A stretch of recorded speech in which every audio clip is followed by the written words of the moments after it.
Good morning. It's so beautiful out today. I'm so glad it's not hot and it's overcast, so I don't have to wear my hat. So I'm going to talk about something that I feel is a little bit edgy for me, because I never want to say something that's going to make someone feel bad about themselves. That's the truth. That's why it's edgy. So I'm just going to share my truth, my opinion, and if it's not for you, that's okay. Take what you like and leave the rest. I just am starting back on my food plan because it's time. I got to the edge of my comfort zone on how much I wanted to gain, and I'm like, all right, I've hit that point where I don't want to get bigger than this. And there's reasons I don't want to get bigger for me, because guess what? In 2017, I got up to my biggest size. I was almost 250 pounds, and I was maxed out then. And I've been, like, my weight is something that has been an issue for me my whole life. So a lot of up and downs. Even went to a 12-step program over it. That was very, very extreme. Compulsive Eaters Anonymous, how, for those of you who are familiar. That one's like a really rigid food plan. And just in 2017, I was maxed out, close to 250. And I was really struggling with it, and I'm so grateful. This girl, Christy, we were good friends at that time. I love her so much. I wish she was in my life more today, but she had this keto group, and it was through doing this keto and practicing loving myself, I started losing the weight, and I actually lost 50 pounds over the course of a year, and it worked for me. And the thing is, like, the extra weight, it wasn't impacting my business. It wasn't impacting the people around me. I still felt loved. I still felt beautiful, but I also felt big. And I have learned I actually like the feeling of being small. And that's hard to achieve with a big body.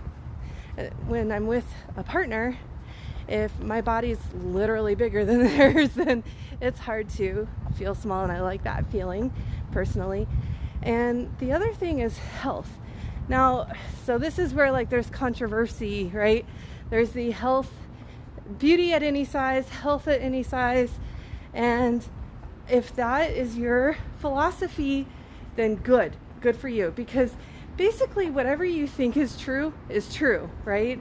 If you feel like you're healthy at your size, then God bless, like, no judgment, because it is such a personal decision and a personal preference. And I have had lots of fun being plus size, and I know that when I'm bigger, it's this weird thing I realized, okay? Being a sex worker, it's like, if you're big, but your butt is big, then, and that's the guys, hi, that your butt is big, then guys will not look at your belly. It's the weirdest thing. It's like they don't even see the size. I know this is funny, I'm talking about, hello, good morning.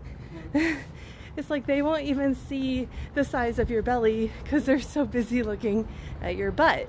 And then I got the boobs, so I couldn't see my belly either. I just saw boobs. And I think that really, even though my weight was going up, I was trying to diet during that time, but I was leading up to 2017, but I was always like coming from such a place of being disgusted with myself, honestly. And that, I would say, is from programming. Like, that's the social programming about our weight. And that can go, because however your body is how it is. And the only way that you can start on improvement is to love yourself enough exactly where you're at in order to move forward. Coming from a place of self-disgust, self-hate, resentment, anger, that will maybe motivate you for a minute or two, enough to throw away all your munchies and spend some money on a diet book or something, or some pills. And then when it starts getting hard and you have to dig deep to stick with it, and there's nothing there, or just more of the same bad shit, it doesn't work. It's like we need some amount of comfort and pleasure for things to move forward. And it's true, you know, like I listened to this guy who does Huberman Labs. He does neuro and optical science, and I can't tell you all the science, but I can say that it's really important that we feel good while we're doing the hard thing. So it's like you have to have ways to reward yourself, and self-love is so important. Self-care and self-love, because you don't want to reward yourself with food, right? So, you know, once I started working on that with that group and with Christy, you know, there were times I would struggle and get mad and want to give up, and I would reach out to the group and say what's going on. And one time she got on the phone with me and she was just like, you have to actually love yourself so much that you're willing to do this for yourself. You're willing to go through the hard thing. And it really reminded me of the thing in 12-step. It's like being surrendered, but there's a difference, because in 12-step, like when I was in the 12-step for my food, it's like surrender to your higher power, surrender to experiencing whatever comes up. Like, that's great, but it always felt like I was white knuckling it. It always felt like I was struggling and hungry and frustrated, and it was not good to be that way all the time. And so coming at it from a place of self-love and just being like, no, I love myself so much that I want to treat my body in a way that is, for me, healthy and good. Oh my God, that worked. And I kept it off. I kept it off through the pandemic. I even lost a little bit. I kept it off through my breast removal surgery. And then last year, the end of July, I haven't done a lot of journaling yet on this as to like the why I did this. So I'm not, there could be a lot of different reasons, but what I did was I started eating things that were not good for my body. They weren't on my food plan. And slowly, over the last year, I've gained 20 pounds. And I'm just like, okay, you know, that's a sign for me. Like, I was like, okay, I'm okay as long as it's under the 200 mark, right? Like, justifying, rationalize.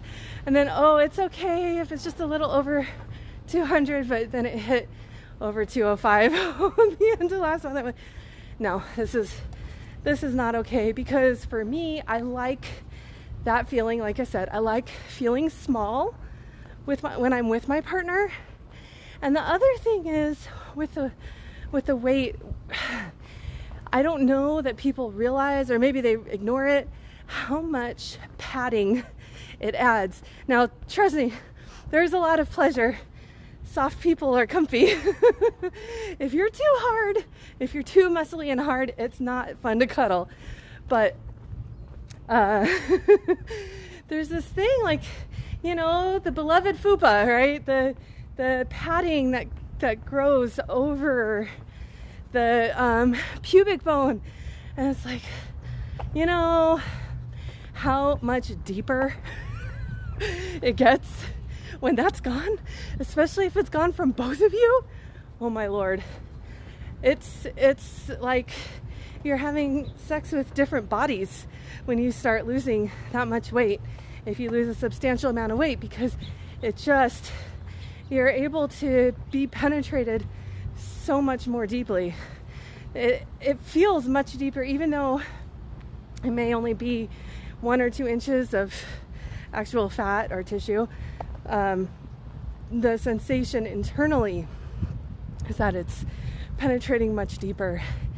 And I work with clients of all body types, and I will tell you, those plus size guys, they have a lot more penis inside them that's not accessible if they're obese. And it's like, you want to be able, I don't know, it's like, I don't want to shame people. I know people have medical issues, mental issues, like prescription issues, thyroid. I know there's problems that stop people from losing weight. So I'm not talking to those people. I am talking to the people that want to lose weight for themselves, and they're having a hard time doing it.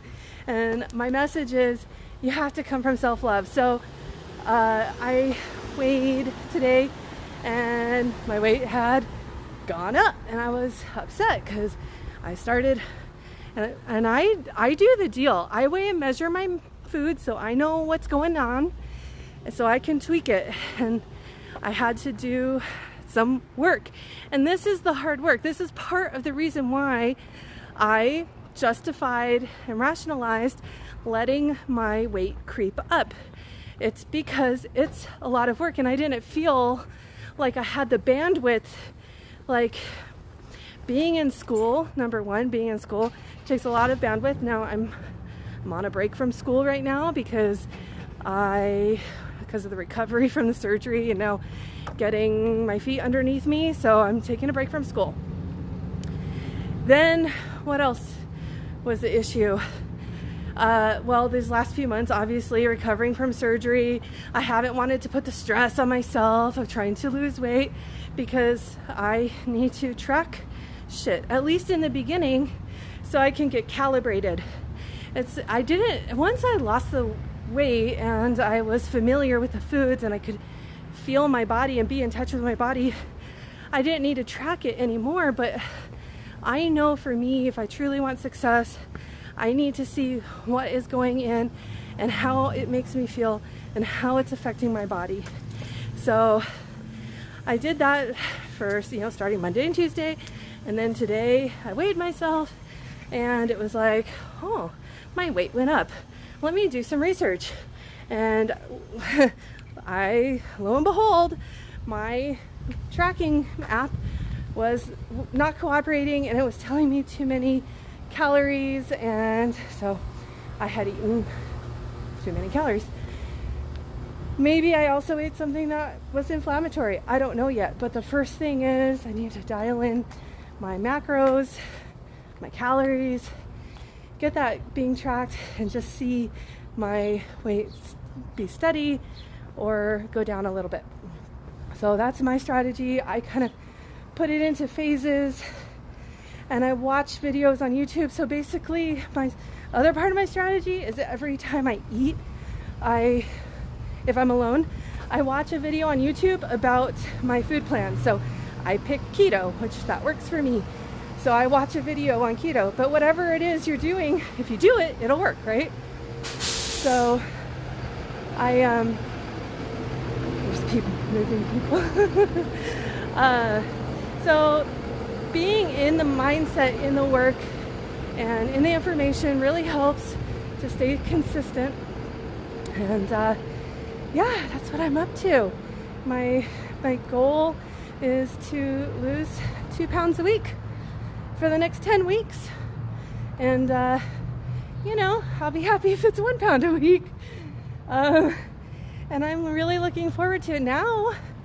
So there are things that are medically important, which is with every, I don't know what the math is, but when you weigh more, then the torque on your joints is more.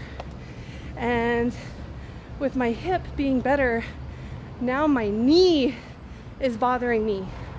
So I'm working on strengthening my muscles around my knee, but I also don't want to be giving it more torque with my weight. So yeah, so I have also a medical motivation now to be doing it since that's happening. So anyways, I hope that was helpful. If you want to do keto with me, let me know. I would love to have a chat group for support and collaboration. And yeah, all right, make it a sexy day.